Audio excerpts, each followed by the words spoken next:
and let us all do we can to build a better future. Railroad Workers United. We would never concede our right to strike. Now, this article came out today. Well, not today. More of it came out just a little bit earlier in the week. But it's important for us to talk about this.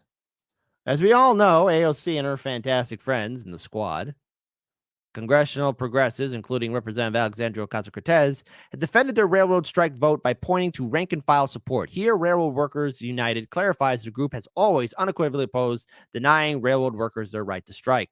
On April 11th, 2023, Jacobin published a transcript of an interview by editor-at-large David Sirota with Representative Alexandria Ocasio-Cortez, AOC, in the context of a general discussion about the difference between the progressive wing of the Democratic Party and the Biden-Harris administration. Yes, I do add in the Harris administration. So there you go. Because again, who's running this show? The subject of the vote to break the strike of the railroad workers came up. In defending her votes, one to approve 7 days of sick leave for rail workers, and one to support the president's bill to block the strike, Ocasio states that she was acting on the wishes of Railroad Workers United and other groups of railroad workers. She states in the interview, when you look after the folks like RWU, we're saying this is what we asked them to do. Later, she says, because, for example, with the rail vote, the only partners that I had leading up to that were rail workers. And if that's what they asked us to do, then that's what we did. But Ocasio-Cortez is clouding the reality of the situation by referring to the vote, when in fact there were two separate distinctive votes. One bill proposed 7 days of paid sick time, while the other bill blocked railroad workers from striking. These bills were completely independent of one another. Two separate things altogether. Two separate things. Railroad Workers United cannot speak with any certainty as to what the official position of the various craft unions' respective leaderships was on the question of blocking the strike, but RWU made it crystal clear by our words and actions throughout the contract negotiations that while we were, of course, in full support of 7 days of paid sick leave for rail workers, RWU, Railroad Workers United, okay, would never be in favor of any legislation, Sorry, hold on. I stuttered there. I wasn't speaking English.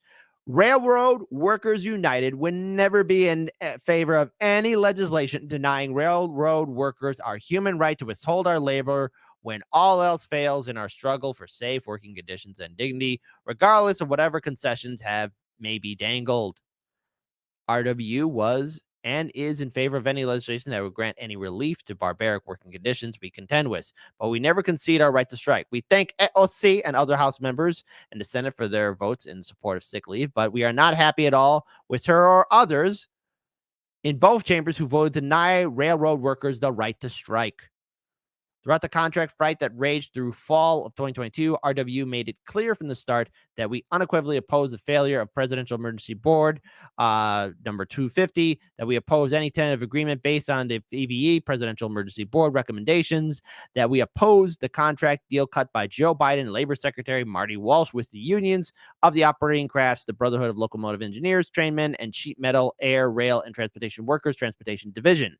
That we urge all trainmen and engineers to vote no and proceed to a strike, and that when all was said and done and votes were cast, we supported the majority rank-and-file railroad workers who had voted to strike, 55%, to indeed engage in such activity upon the strike deadline in early December. Meanwhile, throughout the entire contract debacle, the official leadership of myriad unions thwarted efforts of their respective memberships to strike and continually offered up unpopular tentative agreements. Then, when Biden declared he wanted emergency legislation to block the strike without amendments on a strict up or down vote, the union leadership said nothing. Perhaps it was within the context that Alexandria Ocasio-Cortez got confused. AOC got confused about who and which organizations support what. In the future, we hope that Representative Alexandria Ocasio-Cortez and other politicians contact Railroad Workers United if and when they are interested in the official positions and statements of the organization. Uh-oh, AOC. Because here's the thing. What's happening with a lot of these railroad workers right now is they're being put into really unsafe working conditions. And as we have covered on this show, especially most notably what's happened in East Palestine, Ohio, there's been a couple of train derailments, dangerous chemicals, communities being forever impacted by these train derailments. Here, something happened over the weekend in the state of Maine. Another train derailment.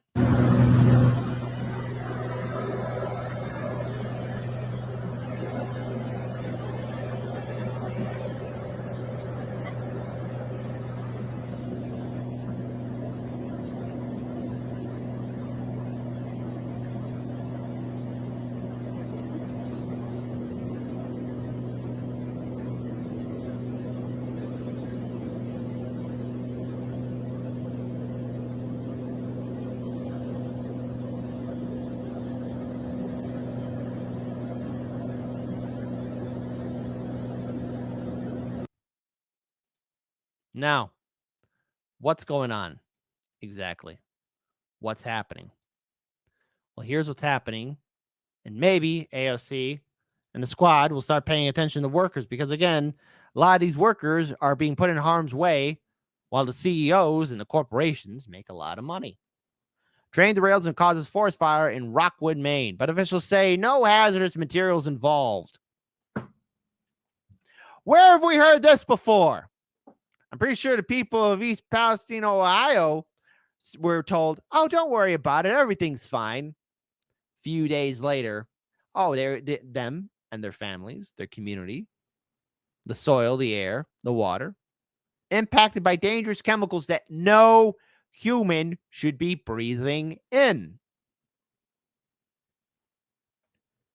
Article goes on to state from our friends at CNN, the train cars that derailed near a village in central Maine Saturday and caused a large fire were not carrying hazardous materials until we're told otherwise. Because they like to cover things up. Don't want to upset people at their breakfasts when they're having their mimosas. Officials said adding there was no threat to public safety, just like they said in East Palestine, Ohio. Officials say the derailed freight train cars were carrying lumber and wiring. Other carts were carrying